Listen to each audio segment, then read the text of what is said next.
Hello again, YouTube, and I'm back with another kind of like a informational update. In this video right here, I'm using another HMI package that's available in the industry. This is more of a higher grade HMI package. And what it is, I just want to show you the versatility of the things that you can do. You saw my other video. If you haven't seen it, it's on my channel. And in the other video, I showed some settings, some things that you can look at in relation to, the Morningstar charge controller. The 600 volt MPPT charge controller through this Modbus protocol. And on this screen here, I show even more information. I show the current charging mode, and this is something that I did. And I've seen the what you can get from the other types of charge controllers, and that's great, but I just wanted to kind of show you that you too can actually have, if you have the wherewithal to do this, you can get some additional information yourself. Like, for instance, I got my array voltage, and right now I'm actually in off-grid mode based on those settings. Again, I got the Magnum inverter programmed to sense the battery voltage, and if it reaches a certain low level, then connect back to the grid, and while it maintains a high level, then stay off grid. And as you can see, my array is just pulling in about 347 volts. There's about 6.5 amps coming in, and the array power is over 2 kilowatts. Now that's pretty good considering I've got about 2,900 watts of panels. However, it's a pretty hot day, and so you're not going to get the rated voltage, the rated power out of your panels, except under ideal conditions. And we've been doing this. We that have been doing this for a while kind of know that that's kind of few and far between. So this right here is not bad. As far as my battery voltage, off grid right now, I'm off grid, and my battery voltage is 31.3, and the current, I'm actually maxed out. As far as the charge controller, and this is the power that's actually going to the batteries themselves. It's like 1,890. Now you see here the temperature of the heat sink. Now that heat sink does get pretty hot during this time, but this is pretty normal. Based on the way I'm pushing it, it's 167 degrees Fahrenheit, and the battery temperature is staying a steady 82 degrees. Now, as far as the amp hours, I've actually put 135 amp hours. I produced 135 amp hours in my system right now.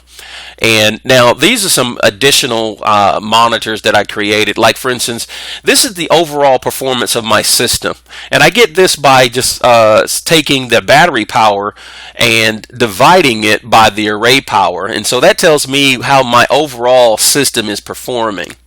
Now this right here, as far as the capacity, is essentially my system is limited. It's a 24 volt system, and it's just like all systems really, you're limited by the maximum amount of current your charge controller can produce, and the maximum battery voltage that your battery can sustain. And my maximum battery voltage is actually 32 volts. Anything higher than that, my inverter won't run. So I have to kind of keep it at 32. So if you take 32 and you multiply that by 60 amps, then you get 1,920. And so what I do is, it's like, well, I take the current battery power and I divide it into the maximum power that my system can sustain, which is 1,920, and that tells me how close I am to that number, how much of that capacity have I reached. And as you can see right here, I'm at 98.6% of my of my highest capacity. And so at 98, and that's pretty good. Basically, I'm pushing my system to the limits. Now overall, my system performance is 84%. Now that's not saying that the charge controller is operating at 84%. No, that's saying that based on my panels, the amount of heat, that's on the outside, as far as the ambient temperature and the amount of light coming in, my panels are only producing just over 2 kilowatts.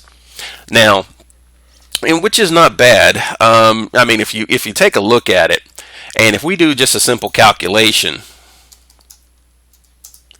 Now, if we take 2251, let's say 2251, and divide that by, the 2900, which is the maximum amount of power, the rated, performance of, the rated power of my panels altogether, and you get 0.77. You multiply that by 100, and that'll kind of give you the the efficiency of my panels right now. So my panels are operating at 77% efficiency, and or just over almost 78. So that's not bad, actually. That's pretty standard. But the system, my system, even with that, because I do have an MPPT charge controller and so forth. So this is overall, this is how my system. So my panels are operating at 77% efficiency, but my system overall is operating at just over 84 or 85% efficient. And and my battery, as far as my charge controller itself, sending power to my battery, it's operating at 98% efficiency. So that's not bad. That's not bad. The temperature, as far as the heat sink, yeah, it's pretty hot, but it's doing pretty well. So the charging mode just went back to MPPT. So that means that the charge controller is back in bulk mode. And so, for all intents and purposes, it's trying to send as much power. It's trying to get as much power from those panels as possible.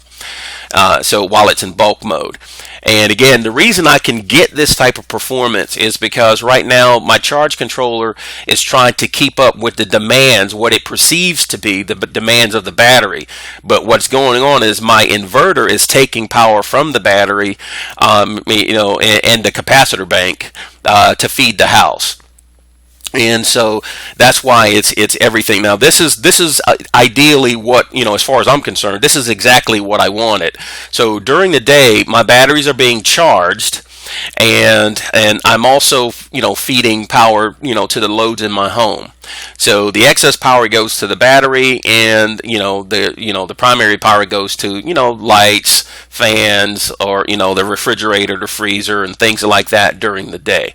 So this is kind of where, as far as what my my experimentation, I do this while I'm at home, and so as far as my experimentation, this is where it's kind of leading me.